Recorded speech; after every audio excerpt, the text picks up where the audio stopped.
Hi everyone, all you loomers out there. Today we'll be working on a jacket. I've been seeing these jackets, where you have the front part, they fold it and they make a pocket, a very large pocket. Not that you can actually put anything in there, but I've seen people put their handphones and everything in there, but it looks like it's gonna easily fall out. It's just a folded bottom, So we're gonna work a jacket like that.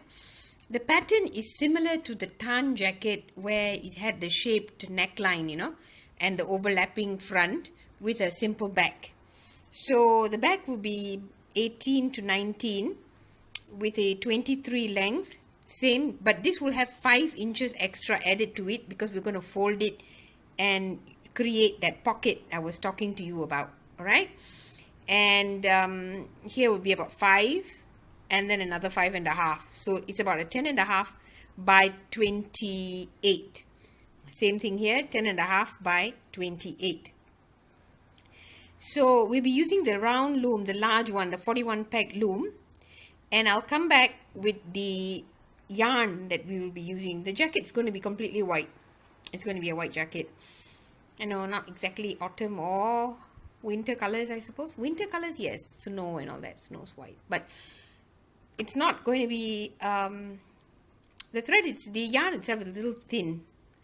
But anyway, this is the general pattern. We'll also have a sleeve, which is about 19 inches, 7 by 19. And then it'll slope down to give us the narrowed part that comes to the wrist. Okay, the yarn we'll be using is this one. It's, hang on, there it is. 3.75 to 4.5 millimeter knitting needles or crochet hook, and this is machine washable. It's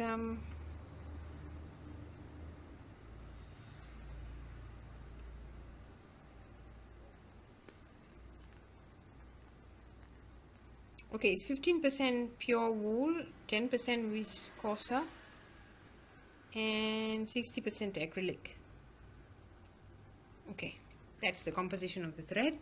As you can see, it is not very thick. I'll be using the large loom, the one with the large pegs, the 41 peg round loom. So I'm going to have to use 2 strands to work the pattern. Okay, now I wanted to tell you all about the stitch that we'll be using, and also give you also the measurements for the jacket, this pocketed jacket that I was going to show you about. Okay, what I wanted to illustrate to you was that this is the back which I finished. I just want to show you the stitch that I'm going to be using, demonstrate the stitch that I'm going to be using by using the front. This is a 23 by 19. Actually, when I measured this is 19. It was not 18, but I think it may shrink, this stuff, all these pieces, once you finish them, they always tend to shrink. Right now it's 19, but I don't think it will maintain that width, you see, by 23. All right, so it's the stitch we'll be working on is the mock crochet stitch, which I'll be showing you how to do in a moment. And I will tell you how this one was done on all the 41 pegs. So you chain cast on 41 pegs, and you work a 23 by all the pegs, you see. So you will either get an 18 or a 19 depending on the yarn that you use. And this is the nature of the stitch. I've used 2 strands to work this, and so as you can see, this isn't a very dense result, you see. So you're not going to be very warm in it. So autumn is fine, but I doubt very much you'll be able to wear it in colder weather. And anyway, the purpose of this was supposed to be a autumn spring jacket in any case. And we will be working the front now. The front we'll cast on for 25 pegs. Okay, so firstly you do your usual adjustable knot. Okay, well, I know this white is not exactly autumn colors. Autumn colors should be rust, mustard, those kind of colors, and browns, you know, red. Those are the colors that you use for autumn, but unfortunately I don't really have autumn colors. I had this particular yarn, so I decided to use it. And what I wanted to tell you was that if you want to make this jacket thicker, you have to use yarn that's thicker, so that, you know, the end result will be one that is kind of a tight weave, you see.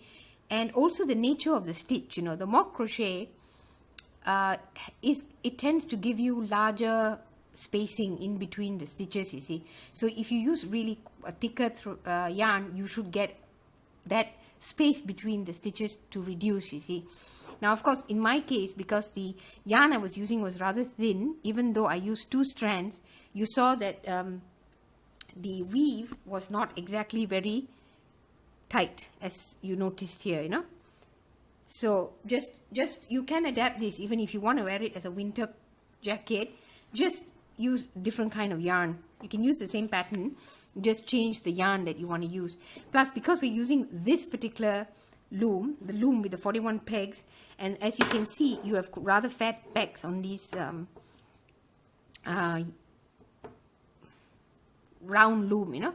So as you can see, that these fat pegs can actually take thicker yarn. In fact, I've done up to 8mm, 9mm crochet hook or knitting needle size yarn on it, you know, and it has worked. With 1 strand you can work. I think my circular jacket had an 8mm yarn, if I'm not mistaken. So okay, now to do the crochet cast on, first you have to have a crochet needle. Okay, I hope this one's okay. No, it's too small, because you have to have something that can comfortably hold it, you know. All right, this one. Now, the idea when you cast on for the crochet cast on is to go backwards, you know, so that when you finish the cast on, you will come to the front of where you're supposed to start. So we're going to cast on 25 pegs. So 1, 2, 3. This is the first peg.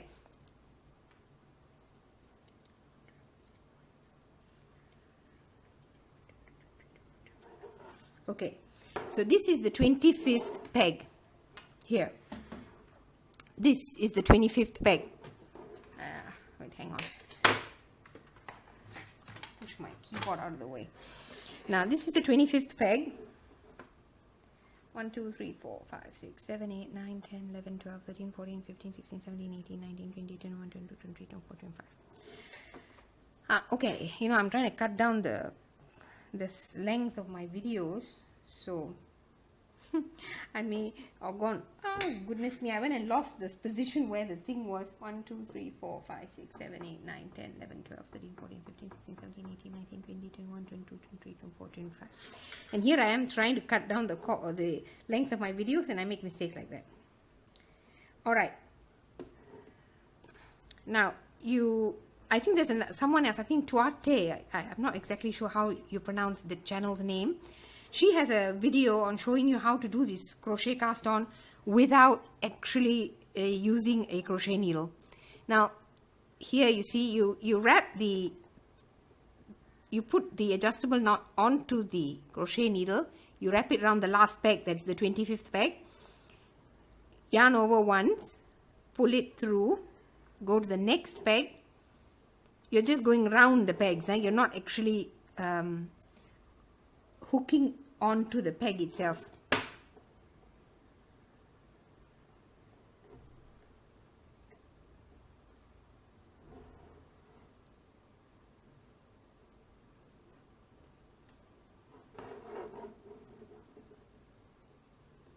You have to twist the crochet needle a little bit to make it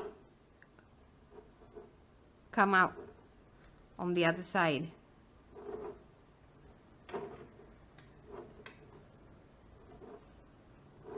You know, if you have depending on the size of your back, this will give me around 11 inches, you know, the front.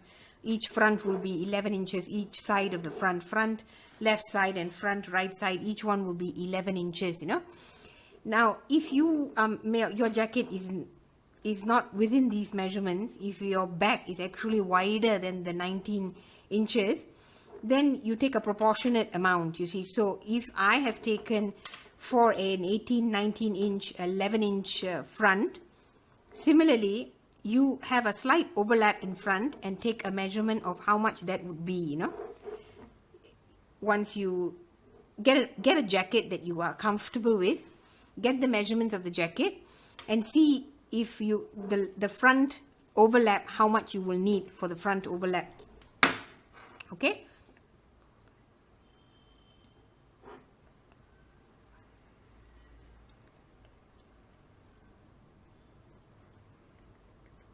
Okay, I've cast on 25.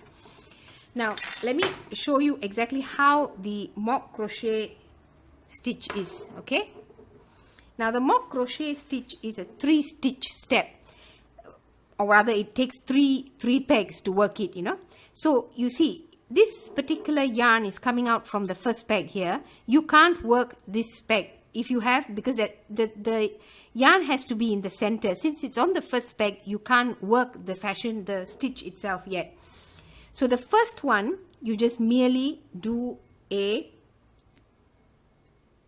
twisted stocking neck. Now, the yarn is coming from here. It's in the center of these 3 pegs. So you go to the back and then you go to the front. And so you've covered 3 pegs. Make sure it's extremely lax. If you make it tight, you're going to have difficulty lifting the bottom over the top.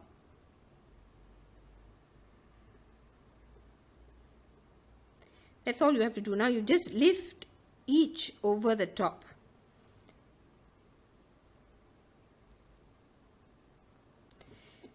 Now again, this is in the center. All right, go back and then front. Lift this over the other and you keep working this stitch. This stitch does not roll, you know. So you don't have to work a rib or garter, anything. You just can immediately start with the stitch the mock crochet itself. You don't have to worry about the bottom rolling.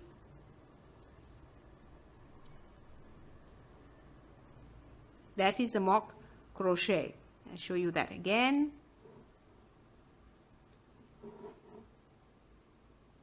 Coming out from here, this peg, back, front. It's a bit chilly now here, so I've got a blanket over me. Okay, there. That's how the stitch goes. Now, because we're going to work the bottom part where you're going to fold and make the pockets, you know, the two pockets on both the fronts, what you need to do basically is you have to make it the extra bit of where you're going to fold. So the pocket is between 5 and 6 inches. I'm going to go for 6 inches. And since it's 23 inches, you add on 6 inches, it will become 29. So you have to work it for 29 inches, the front. But because we're going to do the shaping, and the shaping is going to have a depth of 3 inches, we will come back when we are at the 26th inch point. When we reach 26, then we'll start shaping the neck. So work the mock crochet stitch for 26 inches over 25 pegs and then come back.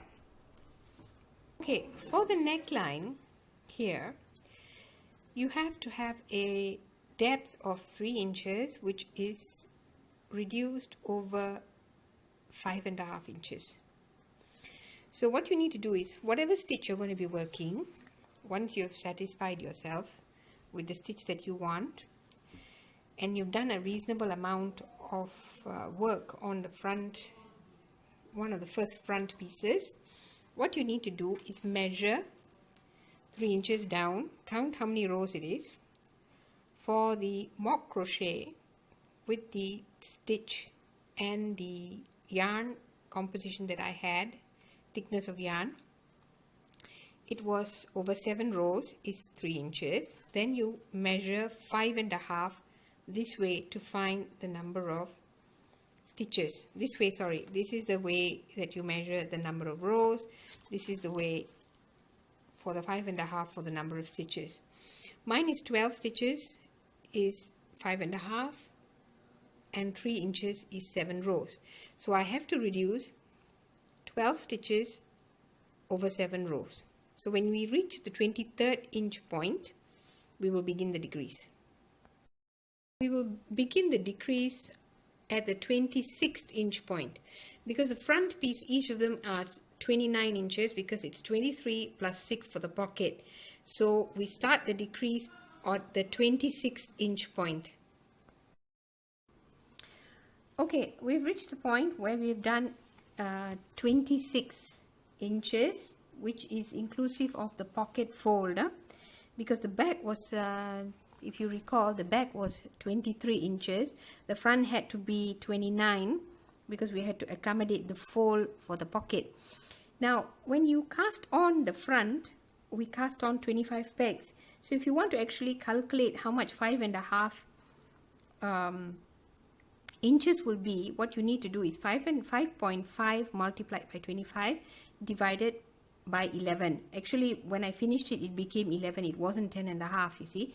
But it's a slight variation.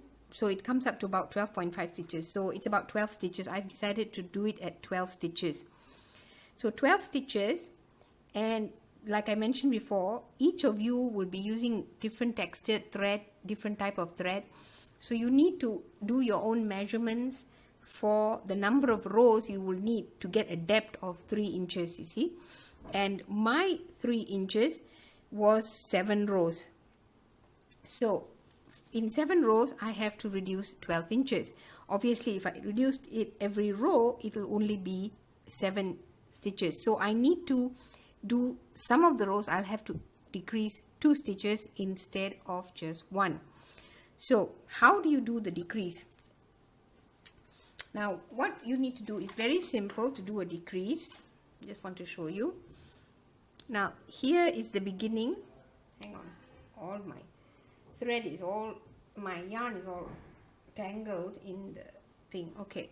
Now, I was using the calculator just now to just show you the number of stitches which you can actually calculate using the simple proportionate method.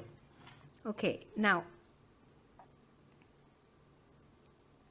here is where the last stitch is, and this is where your yarn is coming out of. All right. Now, if you want to decrease 2 stitches, you will have to do them one after the other. It's just like you are doing a bind off. So you lift the first stitch, put it over this, then you lift the bottom over the top, then you take the stitch again, put it on the next one, and this is at the 26th inch point. Okay, now you've bound off 2 stitches. So this is the beginning of the neckline. Now you work the rest of the stitches normally, the mock crochet stitch. Then when you come back, you bind off 2 more stitches. That's how you manage. That means every time when you go, you bind off. Then when you come back, you bind off. That's 2 every time. And then you reverse the shaping for the other side. Or if you don't want to reverse, so it's all right, you know, because the front, you see the front and the back look exactly the same, you see. So there's no, the only problem is when you sew the pocket, you see this is where you cast on the chain cast on, right? If you want both the pockets to match with the chain cast on to look like this in front, then you will have to reverse, you will have to mirror the decreases, you see, so that the front, this side and the other side they will match, you see. So you do the decreases on one side, then you reverse the decrease for the other side, you see. That's how it works when you do a jacket, you know. See, like this, you see. When you work it, you cast off from down here and then you work till the top, right? So the cast off will have an appearance, which is this cast off thing, you know. So when you do the pocket, this part will be apparent. But if you were to not reverse the mirror-like effect here, when you do the other side, the pocket will have this part of it appearing, you see. So it will not match with this. So if you want the two pockets to match, the pocket here, the pocket here, and the pocket on this side, then you're going to have to actually mirror the decreases. Okay, so once we're done with the two fronts, we will work on the sleeve. See here, after I've done the 3 decrease here on the row, I did the 3 decrease on the 5th row. You see, and the 6th row I will not be doing any decreases, and then the 7th row I will do the decrease again. Now you see, don't be afraid to experiment. If you find that your decreases don't look nice, then take them off and try another formula. You see, if 2 stitches per row don't work, then you take it out and try 3 stitches. You see, so it's always like that, you know. That's how I do all the work on my patterns and everything. I always experiment, you know, to see which one works, you know, at the end of the day. And that's important. As you can see, the curve is there for the neck. This is the neckline, you know, as you can see the slope, the 12 stitches, with you casting off with the remainder of 13 stitches. Okay, that is the 13 stitches, and here is where the pocket is going to be. It's going to be folded up like that and then sewn in the center. You just have to use a needle, like you are sewing sides, you know. You just make a line in the center so that the pocket can be divided into 2. Each front panel will have a pocket like that, so you'll have 4 pockets. Okay, I wanted to explain something about sleeves, you know. I think I have several of these videos that I've done where I've shown you how to do sleeves. Sometimes when you work a sleeve, you work only half the sleeve, then you do the other half for the back, and then you join them up. Because sometimes when you work a sleeve, they are connected to the main part of the body of the sweater that you're working on, you know. Now for this jacket, however, what we'll be doing is that we'll be making the complete sleeve, you see. Now what I'm going to illustrate now is I'm going to explain to you how you take the measurements for making a sleeve for anything that you're doing. Now if you don't have a shaped armhole, you know, when you're working with sleeves, usually sometimes when you have a pattern, they might ask you to shape for the sleeves, you know. So the back and the front will have shaping for the sleeves. When you have a sleeve like that, you actually have to take the measurement of your armhole, because the sleeve will actually start there. Whereas when you have something like this, which has straight sides, you know, here that is the straight side. Let me see whether you can see that. Okay. Now you see, these are straight sides and these are also straight sides, you see. So the front and the back of this jacket doesn't have any shaping for the sleeves. So when you work something like this, the sleeve will actually start at the upper arm. So what you do is you take a tape, you circle your upper arm until it's nice and snug, and you add in about a couple of inches for ease. That is how you get this measurement. So mine is about 15 inches. I've taken about 14-15 inches to work here. So 15 inches is 32 pegs. I've rounded it up. Actually, it was 31. I put it at 32. The reason why I rounded it up was because I wanted to have an even number. But, you know, also an odd number works. Because what you'll be doing when you're doing your decreases, you'll be decreasing it 1 stitch on one side, then another on the other side, another stitch, you see. So you'll be decreasing it uniformly 1 stitch on both sides. So each time you decrease, you'll be decreasing a multiple of 2. That means you can either be decreasing 2 stitches, 4 stitches, it works like that. Usually, because it's a gradual decrease and a gradual slope, you try to make the decreases 1 at a time. That means 1 stitch on one side, 1 stitch on the other side, giving you 2 stitches at a time. If you do a too drastic drop like 3 or 4 stitches, it will really be noticeable and the sleeve will look quite ugly, unless, you know, you've got one of those kind of balloon sleeves, you know, where one part of it is very big and then suddenly it becomes very narrow, you know. That, if you're going for that kind of an effect, but then for this jacket, it will definitely not work, you see. So what we need is a gradual slope. So we work the sleeve for about 6 to 8 inches before you do your first decrease, reducing depending whatever your measurement here is. If it is if it is, let's say your measurement here, upper arm is 16 inches, or if it's less, maybe 12 inches, maybe you're very scrawny. So what you need to do is you multiply the amount here by the number of pegs, that is, let's say it is 12. 12 times by 41 pegs divided by 19 inches. Because when I work the back with the yarn and stitch that I had, it worked out to be 19 inches. So you take the back measurement, which used up all the pegs, to find out the gauge. You will know how much it is that it gives. Out of 41 pegs gives you how many inches, and with that ratio you can work whatever you want for this part. So if I took 15 inches, which I did earlier, 15 times by 41 divided by 19 gave me about 31 point something. So I rounded it off to 32. So you work 32, you work the 32 inches for about 6 inches or 8 inches, and then you reduce 2. Then for every 2 inch after that, you reduced until you have brought the stitches down to 22. 22 is about 10 inches. So around the wrist, you will come up with about here. You see, my wrist is a bit narrow. I mean, it depends on you, but you know, you have to give a bit of room, of course, otherwise you will not be actually able to put your arm through, you see. See there, about 10 inches. So your sleeve will be like this, about this big, you know. You see that? All right. A 10-inch sleeve is around there. That's where it will be. Okay. Here is 10 inch. So you decide what you want. You see, measurements are very, very important whenever you're doing these kind of clothing, which you are adapting and working off patterns and everything, because each person's body is different, you see. So you need to take measurements. It's extremely important that you use these kind of methods to give you a better fitting garment, you see. Otherwise, you know, what you wear will be either too loose or too narrow, or, you know, it just won't look very nice, you see. So this part here, this measurement, you take it on your body and then work.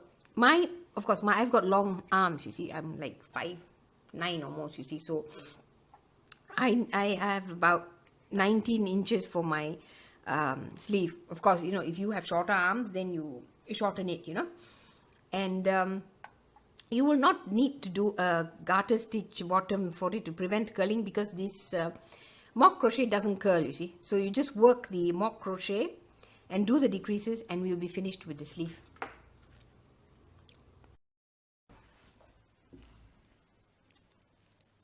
Okay, we finished the pieces. This is the 2 sleeves, and this is the fronts. It's the back, I think, and these are the 2 fronts. Now the first thing we have to do is to make the front and the back the same length. As you remember, there is a pocket in the front. So the first thing you have to do is to take each of the front pieces.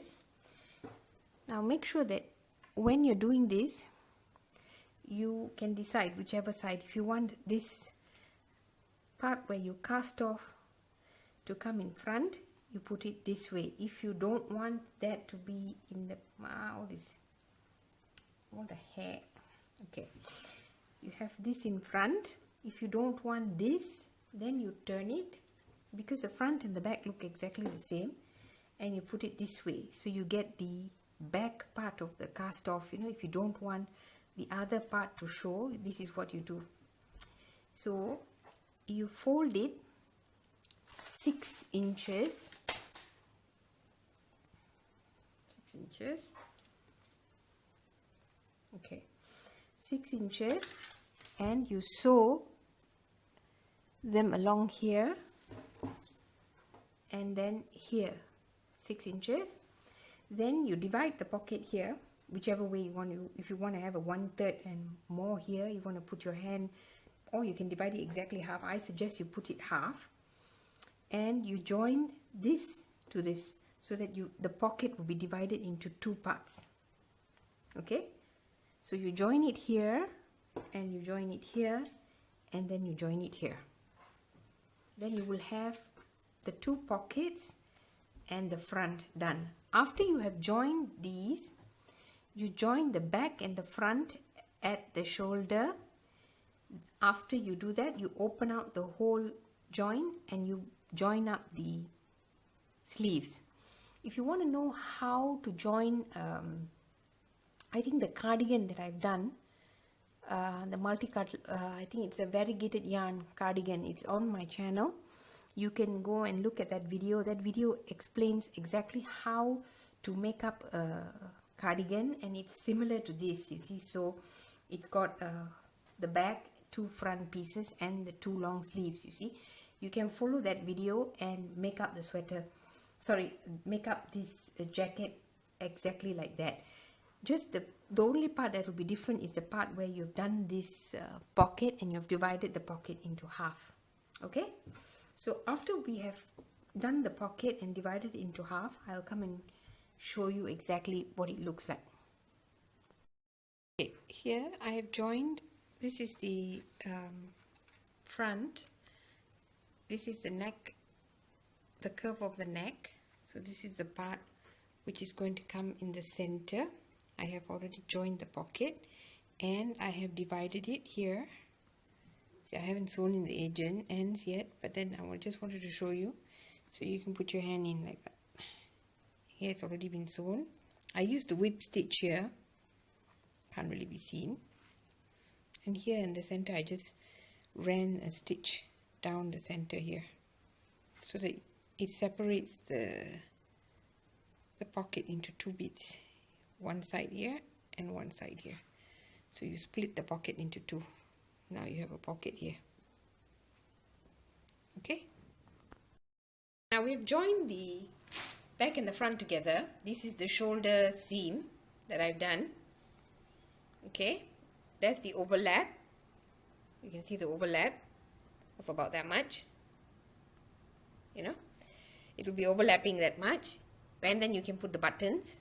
I've had a few ideas on buttons. I'm not really sure because both the buttons actually go through, you know. I have dark blue and a maroon button. I haven't really decided. The maroon one is a bit bigger. I think I might go with the bigger button, you know. But they actually both fit through the hole and probably can stay.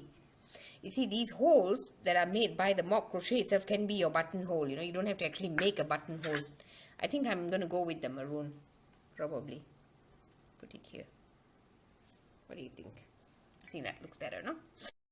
Okay, I've finished the thing, but I haven't sewn in the ends and all that. I've also folded the sleeve slightly because I made it around 20, and it's a little long actually, even for me. But never mind, you know, you can just fold it in like that if you were to do that. But what I found was that here, you know, the depth that I had done the neckline, when I join them, I'm going to have to join a bit more here, you know. So what we will do is that we will just join this much, around this much, back onto the back, so that it doesn't open out so widely, you know. Seems to be a rather big gaping hole when I wear it, you know. So I was thinking after trying it on that I'd sew in this much more, join it back into the back, although it is actually the curve, but I'll join it back into the thing so that there is a much less open neck, you know. And then I'll put in the buttons and we should be done. Alright, okay. And these are the pockets. You know, this part here, it's kind of, if you want, you can perhaps put you know, some kind of decorative, you know, you can actually sew on this and put monograms and all that, you know, on the pocket if you want.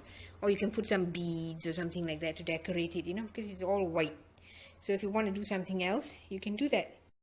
I've been looking at this and I don't like the way this, even if I put the button also, I don't think this will stay properly, you know. So what I'm going to do is that all around here and all along the edge, I'm going to go about 2 rounds of single crochet just to make the edge a bit better, you know, neaten it out a bit. I mean, you don't have to do this, you know, if you don't feel like it. If you think that this is enough for you, then you go ahead and keep it like that. But I personally don't particularly like it. So what I'm going to do is I'm going to do a round of single or double crochet, you know, just to finish it. I'm using a... What am I using? Cannot even see properly. Okay, there. I'm using a 6mm crochet hook, and as you can see here, I've neatened it. You know, it looks much better and it's lying flat, you know, now. Just one row of single crochet to just neaten it out a bit, you know. Otherwise, it looks a bit messy. You see this side that doesn't have it? Let me have a look at it, show you. You see? This part here, it keeps curling up, you know. It doesn't look nice. Not a nice finish. Whereas here, you see, it's staying properly, as you can see. You know? It's a nicer finish. Just a single row of single crochet. Or if you want, actually, you can do a trim, you know.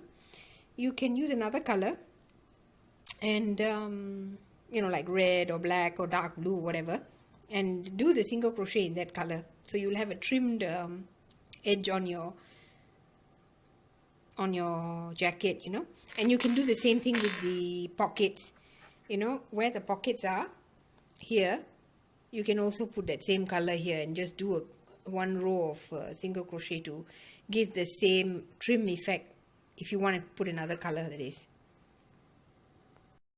Okay, as you can see, the pocket no longer flops. I put one row of single crochet, just like I did one row of single crochet here. I did one row of single crochet here, so that the pocket doesn't, you know, it was floppy before, you know. Now it's no longer like that. It gave it a bit of stiffness to the top. If you want, and you don't want to do this single crochet here on the pocket, what you can do is when you start, you could, before you do the mock crochet, you can perhaps, you know, you can do a couple of rows of garter stitch. But even then, so I don't really know whether it will stay well or not. You see, because this one manages to make it stay straight, you know. But anyway, that's why I always advocate learning how to single crochet. You see, single crochet is one of the best ways to finish things, you see. See how much more neater the side is. And also the collar. As you can see here, the collar is much better now. It doesn't have all those exposed holes and everything, you know, where you did the decreases and everything. Everything looks much better with the single crochet done. The neck looks much better, you know. See that? Okay. Okay? Happy looming!